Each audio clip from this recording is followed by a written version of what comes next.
Hello, my name is Elijah Bennett, and I am presenting my non-canonical poet project. I chose the poet and author Jeffrey McDaniel. He was born in 1967 and is still currently alive in New York City.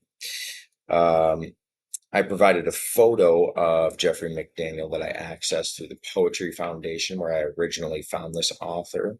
And the reason that I chose this poet is because Jeffrey McDaniel was a part of the poetry slam scene in New York. And I just feel like in this photo, he dresses like a New Yorker. He has the stocking cap, the beanie on. That's kind of hip and cool, which follows the theme of slam poetry, if you ask me. So that's why I chose the photo. The photographer and the year of the photo was actually unknown. So some biographical information on Mr. Jeffrey McDaniel is that he was born in Philadelphia, Pennsylvania in 1967. He went to Sarah Lawrence College, where he earned a Bachelor of Arts degree and would later go on and currently teaches at. He teaches creative arts there at Sarah Lawrence University in New York, where he also lives. He also got his master's degree in fine arts at George Mason University. Um, Interesting fact, I searched plenty of different websites, social medias, things like that, and I could find no public record of Jeffrey McDaniel's wife, kids, parents. For all we know, none of those people exist in his life. Uh, it tells me that he is a private person. He prefers to keep his professional career and his personal life separate, and really values being living a conservative lifestyle, I would say, in terms of what he chooses to do with his life on his free time, on his personal time. Um, I shared a small snippet from a great poem titled "The Jerk" out of his book, "The Forgiveness Parade."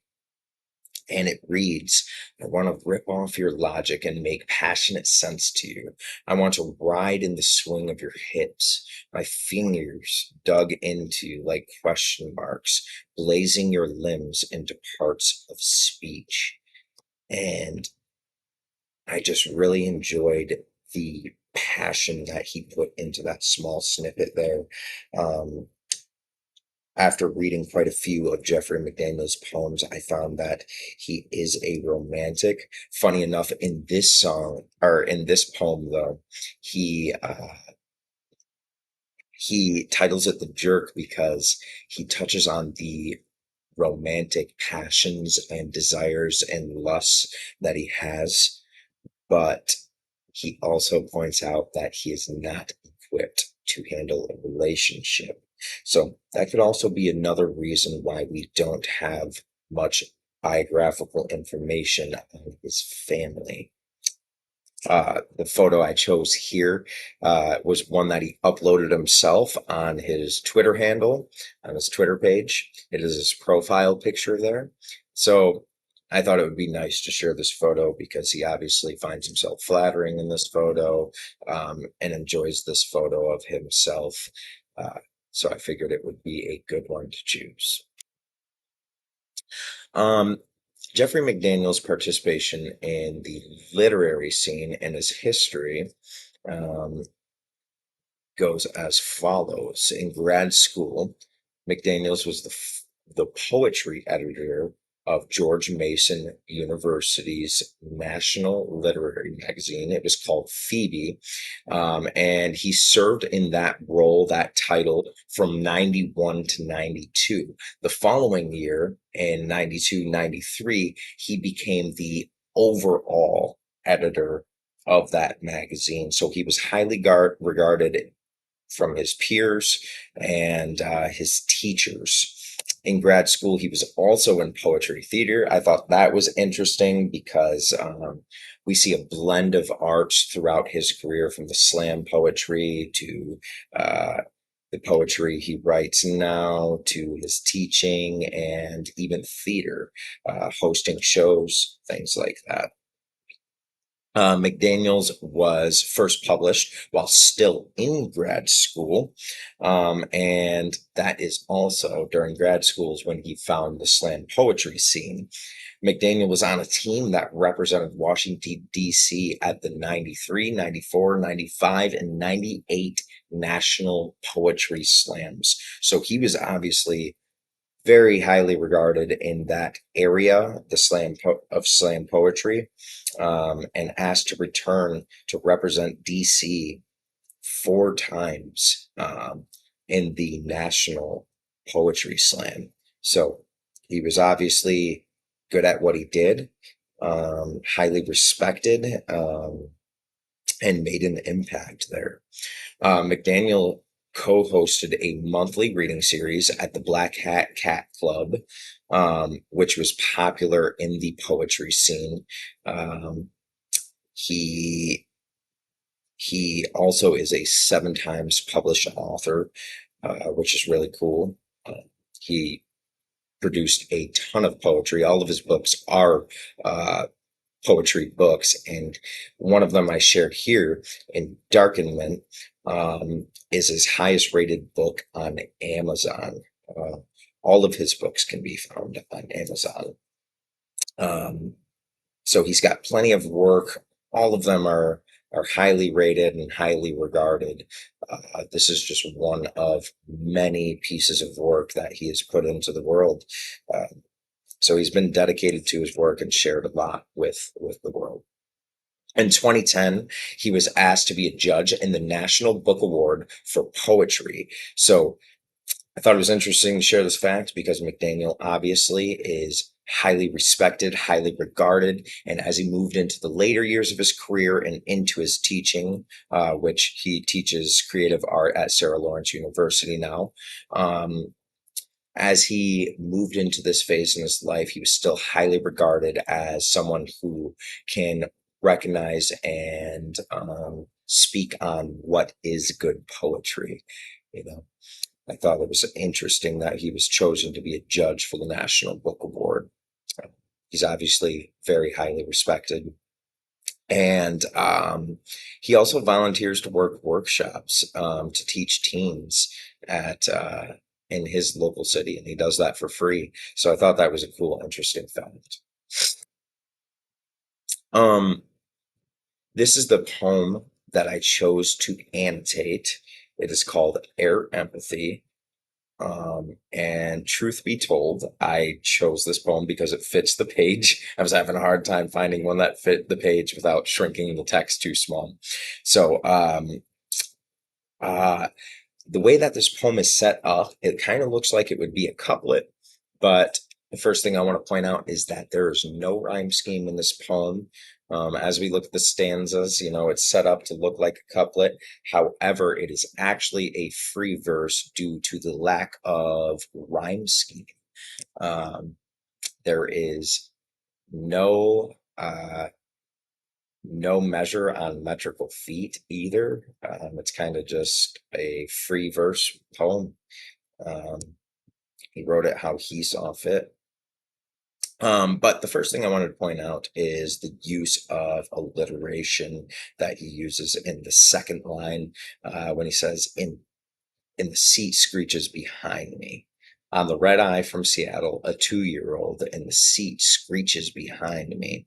And thought that was a fun little use of alliteration there. He did a good job of capturing my attention with that. Um, Next, we have some imagery used in number 4, where he talks about um, instead of dreaming of stuffing a wad of duct tape into his mouth, he's referring to a crying child. Um, And he gives us the image of like there's this split second thought that he wants to stuff some duct tape into this child's mouth, but we later find that he actually is envious of the child.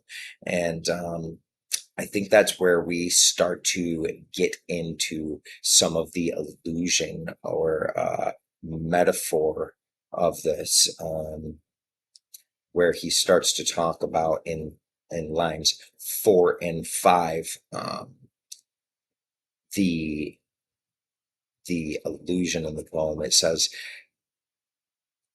"I envy him how he lets his pain spurt into the open. I wish I could drill a pipeline into the fields of hate." And what a statement there, especially his pain spurt into the open. He compares the emotional expression of this child, and compares it to extracting oil, within his own self. And I just thought it was a very interesting use of al- of illusion. Sorry. Um, the next one, you know, um, is where he uses the term diptopalm. So it reads, "How long would I need to sob before the lady beside me dropped her fashion rag, dipped a palm into the puddle of me?" And I'll touch on puddle of me in a second, but dipping the palm is like a liquid metaphor for um, emotional vulnerability that he's feeling in this moment. Um, Yet that he's not able to express. Um, and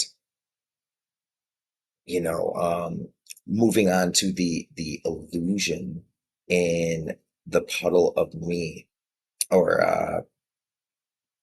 I'd like to skip that one, but the arrow grief, I'll do the arrow grief in line 16. It's an illusion that kind of speaks to the plane becoming this this painfully unstoppable thing that he can't control. And then he follows it up with this imagery of quivering through the sky. So we think of quivering and we think of shaking. Um, he also used imagery above, in 14, where we get to see the stewardess hunched over the drink cart. And, that just gives us a short image of how everybody is just dreading this moment where this kid is crying. Soon the stewardess hunched over the drink cart, the pilot gushing into the controls, causes this arrow of grief, this force that is coming at them that can't be stopped and is causing pain within them. So I thought it was a great poem. That's how I saw the use of alliteration, illusion, and imagery. There's obviously a lot of symbolism in there too. Um, but yeah, these are my works cited, where I got all my stuff from. Um, and some further reads. All of Jeffrey McDaniel's books can be found on Amazon. I shared the link there. All 7 of them, like I said, they're all highly rated. They're all above 4 stars, and have quite a few reviews. So I think he would be an artist looking into, a author looking into. And some of his most popular poems can also be found on the Poetry Foundation. Um, and just a quick note before I finish up, Jeffrey McDaniel actually wrote a lot of prose. He comes from the perspective of narration a lot of the time instead of a speaker. So um, you'll find a lot more prose on there than you will poems, but they're absolutely worth the read and fit the themes of a lot of the poems that we studied in this class. Hope you enjoyed. Thanks.